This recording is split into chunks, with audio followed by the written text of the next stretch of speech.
ఎకరాల భూములు సార్. ఎంత అన్యాయం! 50 ఎకరాల భూమిని ధారాదత్తం చేసేశాడు చంద్రబాబు నాయుడు గారి కుటుంబానికి. బాలకృష్ణ గారి అల్లుడికి 50 ఎకరాల భూమిని 5,000 కోట్ల పైచీలకు ఖరీదయ్యేటటువంటి భూముల్ని, ఇంకా ఏకంగా యూనివర్సిటీ ఆ యజమాని అంటాడు ఇది 10,000 కోట్ల భూమి అని.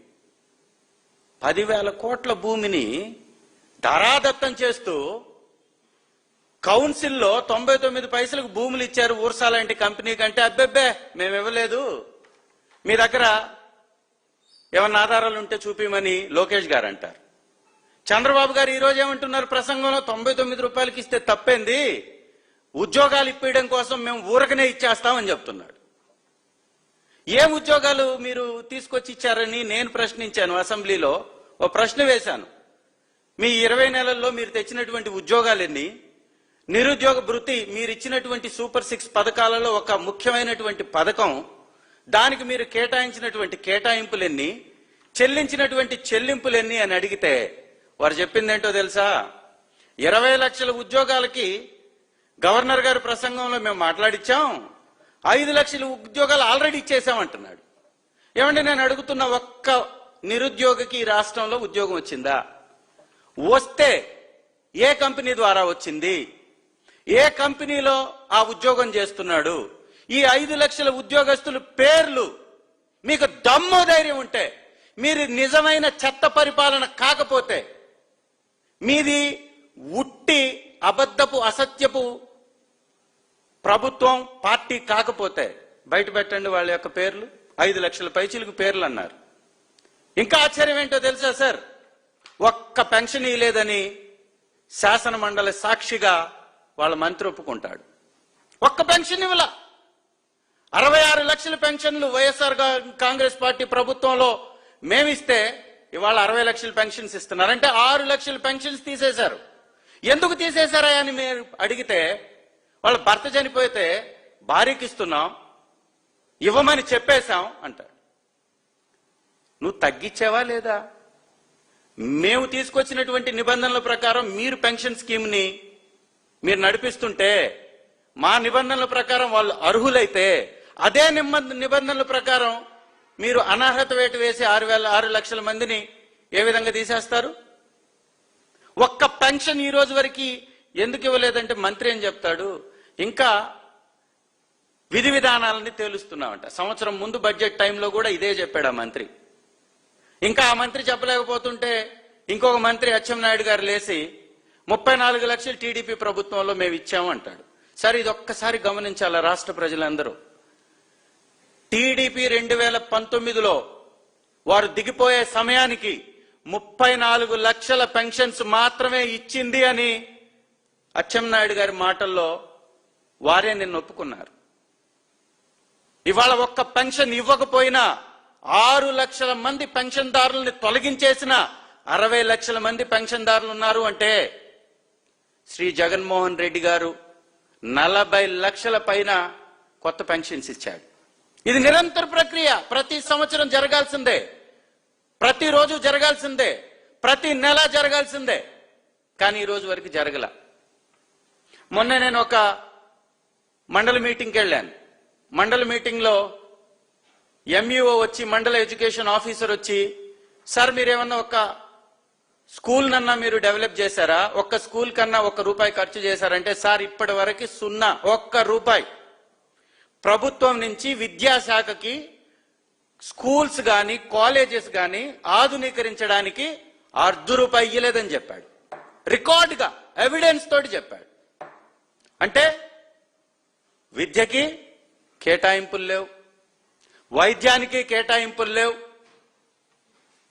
ఇకపోతే వ్యవసాయం, వారు చెప్పినటువంటి మాటలు, వ్యవసాయాన్ని పండగ చేశామంటారు. పండగ చేసింది మేము, మీరు దండగ చేస్తున్నారు. మోందా తుఫాన్ ఎప్పుడు సార్ వచ్చింది? అక్టోబర్లో మోందా తుఫాన్ వెళ్ళిపోతే ఈ రోజు వరకు దానిలో నష్టపోయినటువంటి రైతులకి చిల్లిగవ్వ ఇవ్వని చెత్త ప్రభుత్వం ఇది. ₹1 ఇవ్వలేదు ఈ రోజు వరకు, ₹1. మళ్ళా అసెంబ్లీలో అబద్ధాలు చెప్తూ చంద్రబాబు నాయుడు గారు ప్రజల్ని మోసం చేసేటటువంటి ప్రయత్నం చేస్తూ ఉంటాడు. ఒక్క రూపాయి, ఒక్క ఎకరానికి బీమా సౌకర్యం, ఒక్క రైతుకి పెట్టుబడి సహాయం, తను ఇచ్చినటువంటి 6 హామీల్లో ఒకటైనటువంటి సహాయం ఈ రోజు వరకు పూర్తి 3 సంవత్సరాలకి ఇవ్వాల. 3 సిలిండర్లు ఇచ్చాను దీపం పథకం అంటాడు, 0 ఏమి ఇవ్వాల. కొన్ని చోట్ల కొంతమందికి 2 సిలిండర్లు ఇచ్చారు, అది కూడా 2వ సంవత్సరం, మొదటి సంవత్సరం ఎత్తేశారు. అంటే ఈ విధంగా చెప్పుకుంటూ పోతే 99 పైసలకి స్థలాల్ని కేటాయించటం, కట్టబెట్టేయటం, వర్షాలంటి ఊరు పేరు లేని కంపెనీలకి దారాదత్తం చేయటం, తన సొంత లాభాపేక్షతోటి కార్యక్రమాలు చేపట్టడం. ఈరోజు P4 ద్వారా పూర్తిగా ప్రజలందరికీ జీరో ప్రావర్టీకి తీసుకెళ్లిపోతానంటాడు. జీరో ప్రావర్టీ సంగతి పక్కన దేవుడు ఎరుగు. నువ్వు ఇస్తానన్నటువంటి 6 పథకాల్లో ఒకటైనటువంటి శ్రీశక్తి పథకాన్ని 3,000 రూపాయలు ఇచ్చారా మీరు? ఈ రోజు వరకు ₹1 కూడా ఇవ్వకపోగా పక్క రాష్ట్రాలతోటి లాలూచి పడుతూ తనపై ఉన్నటువంటి అవినీతి కేసుల్ని మూయించుకోవడానికి రాయలసీమ ఎత్తిపోతల పథకాన్ని కూడా తాకట్టు పెట్టేశాడు. ఇంకా ఈరోజు అసెంబ్లీ సాక్షిగా ఏం మాట్లాడుతున్నారు వారు? సముద్రంలోకి పోయేటటువంటి నీరుని వెలుగొండ ప్రాజెక్టుకి నల్లమల సాగర్ నుంచి తరలిస్తారంట. ఏమండి చంద్రబాబు గారు, చెప్పేవాడు కొంత బాధ్యతతో వ్యవహరించాలి, వినేవాళ్ళు ఉన్నారు కదా అని ఇష్టానుసారం మాట్లాడితే ఎట్లా? నీకు జన్మనిచ్చినటువంటి సీమకి 44 టీఎంసీల నీళ్లని హంద్రీనీవా ద్వారా 2004 తర్వాత శ్రీ వైఎస్ రాజశేఖర రెడ్డి గారు జలయజ్ఞం పేరుతోటి చేసిందాక గుక్కెడు నీళ్లు అందించలేనటువంటి అసమర్థ నాయకత్వం మీది. గుర్తుంచుకోండి. హంద్రీనీవా 96లో ఒకసారి శంకుస్థాపన చేశావు, 98లో ఒకసారి శంకుస్థాపన చేశావు, ఒకసారి పార్లమెంట్ ఎలక్షన్స్ కు ముందు, ఇంకొకసారి జనరల్ ఎలక్షన్స్ కు ముందు. ఎన్ని టీఎంసీలకి శంకుస్థాపన చేసింది? 5 టీఎంసీలకి.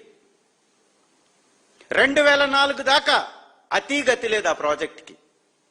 నీ సొంత జన్మనిచ్చినటువంటి రాయలసీమకి ఈరోజు కుప్పానికి నీళ్లు ఇస్తున్నామని గొప్పగా చెప్పుకునేటటువంటి హంద్రీనీవా కాలువ శ్రీ దివంగత మహానేత వైఎస్ రాజశేఖర రెడ్డి గారి పుణ్యమా అని బీజాలు పడి జలయజ్ఞం ద్వారా మొదలుపెట్టి మాజీ ముఖ్యమంత్రి వర్యులు జగన్మోహన్ రెడ్డి గారు నీటిని తరలించిన దాకా మీ యొక్క పాత్ర సున్నా. ఈరోజు కుక్కెడి నీళ్లు కుప్పంలో తాగుతున్నారంటే మా నాయకుడు చలవ. మేము చేసినటువంటి ప్రాజెక్టులకి శంకుస్థాపనలు చేసి ప్రారంభోత్సవాలు చేసి పండగలు చేసుకోవటం మీ వంతు అయితే, పనులు చేసి 10 మందికి సహాయం చేయటం మా వంతు. మేము చేస్తున్నటువంటి కార్యక్రమాలు. ఇవాళ మీరు మాట్లాడుతూ ఈ రాష్ట్రంలో రౌడీలు లేరు, రౌడీలు లేనటువంటి రాష్ట్రంగా ఈ రాష్ట్రాన్ని మారుస్తాను అంటున్నాడు. ఇంకెందుకుంటారు రౌడీలు? ఉన్నటువంటి రౌడీలందరికీ తెలుగుదేశం మెంబర్షిప్ వేసి మీ పార్టీలోకి తీసుకుంటున్న తర్వాత అసెంబ్లీ సాక్షిగా పాతరేస్తామని నీ నాయకులు మాట్లాడుతుంటే, చెయ్యని తప్పుకి, చెయ్యని నేరానికి, చేసిన మీ పాపానికి ఫ్లెక్సీలు వేసి మీ నాయకులు కర్రలు తీసుకొని, పెట్రోల్ బాంబులు తీసుకొని మా నాయకుల మీద దాడి చేస్తుంటే కొంచెమన్నా సిగ్గుండొద్దు మాట్లాడడానికి, కొంచెమన్న బాధ్యత అనిపించొద్దు మాట్లాడడానికి. పెట్రోల్ బాంబులు ఈ దేశంలో ఏ నాయకుడి ఇంటి మీద, ఏ మంత్రి ఇంటి మీద ఈ విధంగా బాహాటంగా వెళ్లేసి బాంబులు వేసినటువంటి చరిత్ర గతంలో ఎప్పుడు మనం చూడలా, ఎప్పుడు వినను కూడా వినలా. ఈ రాష్ట్రంలో ఉన్నటువంటి వైఎస్ఆర్ కాంగ్రెస్ పార్టీలోని బలమైనటువంటి నేతల ఇళ్ల మీద, అందరి మీద దాడి జరిగాయి. వాళ్ళ ఇళ్లలోకి వెళ్లి బాంబులు వేసి, పెట్రోల్ బాంబులు తగలబెట్టారు.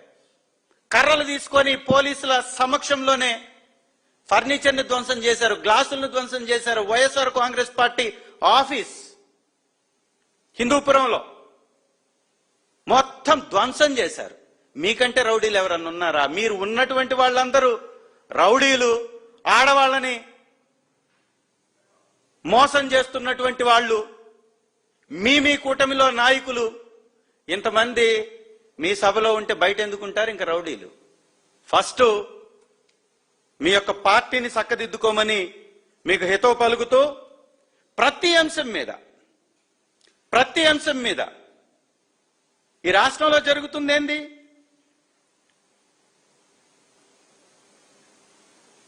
ప్యాకాట క్లబ్బులు నడవట్లేదా?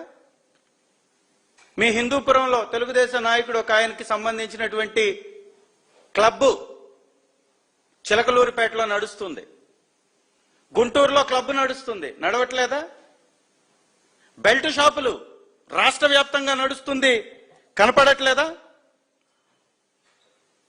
ఇంకా మీరు మాటల్లో మాట్లాడుతూ వివేకానందారెడ్డి గారి కేసుని నాపై నెట్టి నా చేతిలో కత్తి పెట్టారంటున్నారు. నిజంగా ఆ కేసు నీ ఆధ్వర్యంలో, కేంద్రంలో ఉన్నటువంటి మీ ప్రభుత్వ ఆధ్వర్యంలో ఉన్నటువంటి కేసు మీద ఈ రోజుకు కూడా అనేక సందర్భాల్లో శ్రీ జగన్మోహన్ రెడ్డి గారికి కానీ వైఎస్ఆర్ కాంగ్రెస్ పార్టీకి కానీ ఎలాంటి సంబంధం లేదు అని మాట్లాడుతున్న మీరు నిత్యం వైఎస్ఆర్ కాంగ్రెస్ పార్టీ మీద దాడి చేస్తూ ఏ నోటితోటి ఆ అసెంబ్లీ సాక్షిగా మాట్లాడతారని మిమ్మల్ని మాట్లాడుతూ ఈరోజు సూపర్ 6 పథకాల్లో ఒకటైనటువంటి నిరుద్యోగ భృతి ఈ రోజుకి అమలు పరచకుండా మీ పరిపాలనలో సాగుతున్నటువంటి అవినీతి వ్యవహారాలని మాట్లాడిన ప్రతిసారి డైరెక్ట్ గా మా మీద దాడి చేశారు. ఒక్కొక్క రకంగా ఒక్కొక్క రోజు దాడి చేసుకుంటూ వచ్చారు. చివరికి మేము తీసుకొచ్చినటువంటి అదానీ డేటా సెంటర్ని గూగుల్ అనేటటువంటి వ్యవస్థ ద్వారా పెట్టుబడులు వస్తున్నాయని చెప్పేసి పతాక శీర్షికల్లో మీకున్నటువంటి పేపర్లతోటి ప్రచారం చేసుకున్నారు. విశాఖపట్నం నుంచి ఈ రాష్ట్రంలో ఉన్నటువంటి ప్రతి చోట పెద్ద పెద్ద హోర్డింగ్లు పెట్టించారు. ఇవాళ చూస్తే మీ కరపత్రాలు ఏబిఎన్ ఆంధ్రజ్యోతి నిన్న వేసినటువంటి బ్యానర్ ఐటమ్ క్లియర్ గా గూగుల్ డేటా సెంటర్ బాధ్యత అదానీదే. ప్రభుత్వానికి గూగుల్ వారు లేఖ రాశారు. అక్కడ ఉన్నటువంటి ప్రతి అంశాన్ని అదానీ మాత్రమే చూసుకుంటుంది, మేము కేవలం వారితో పాటు భాగస్వాములం మాత్రమే. మీరిచ్చేటటువంటి రాయితీలు కానీ, మీరిచ్చేటటువంటి ఇన్సెంటివ్స్ కానీ, మీరిచ్చేటటువంటి ల్యాండ్ కానీ ఇవన్నీ కూడా అదానీ మీదకి మార్చవలసిందిగా వారికి రాశారు. దీని మీద ఏం సమాధానం చెప్తారు చంద్రబాబు నాయుడు గారు అని అడుగుతున్నా, లోకేష్ గారు ఏం సమాధానం చెప్తారని అడుగుతున్నా. ఈ రాష్ట్రానికి అభివృద్ధి తీసుకొచ్చింది జగన్మోహన్ రెడ్డి గారు. డేటా అనేది సబ్సీ కేబుల్ ద్వారా సముద్ర మార్గాన కేబుల్ వేసి విశాఖపట్నం అనేటటువంటి నగరానికి డేటా సెంటర్ ని స్టోర్ చేసే కెపాసిటీ ఉందని ఆ రోజు ముఖ్యమంత్రిగా ఉన్నటువంటి వైఎస్ రాజశేఖర రెడ్డి గారి తనయుడు వైఎస్ జగన్మోహన్ రెడ్డి గారు తీసుకొచ్చారని మేము చెబుతూ ఉంటే దాని మీద మీరు ఎంతో ప్రచారం చేశారు. ఇవాళ మీ కరపత్రిక వేసింది, దీనికి ఎవడు సమాధానం చెప్పాలా? ఈ విధంగా మరొక ఉదాంతం కల్తీ నెయ్యి. ఏం మాట్లాడినా కానీ చంద్రబాబు నాయుడు గారు భగవంతుడిని మోసం చేయకూడదు అని నేను మాట్లాడట్లేదు. వారంటే నాకు చాలా ఇష్టం. నాకు బాలేనప్పుడు లేదా నాకు నిద్ర పట్టనప్పుడు నేను వెంకటేశ్వర స్వామి గారినే ధ్యానిస్తాను అని వాళ్ళు ఏదో కొన్ని మాటలు చెప్పారు. నిజంగా చంద్రబాబు నాయుడు గారిని అడుగుతున్నాను నేను, అయ్యా మీకు ఏడుకొండల వెంకటేశ్వర స్వామి అంటే మీకు నిజంగా గౌరవం ఉంటే, ఆ యొక్క గుడి పట్ల, ఆ యొక్క ఆలయం పట్ల మీకు బాధ్యత ఉంటే, గౌరవం ఉంటే, నెయ్యి కల్తీ మీరు చేసి మాపై నెడతారా అని అడుగుతున్నా. ఈ నెయ్యి కల్తీ చేసింది ఎవరు? ఒకవేళ కల్తీ జరుగుంటే ఎవరి హయాంలో జరిగింది? ఏఆర్ అనేటటువంటి డైరీ ఎవరి అధికారంలో వారి కార్యకలాపాలను మొదలుపెట్టింది?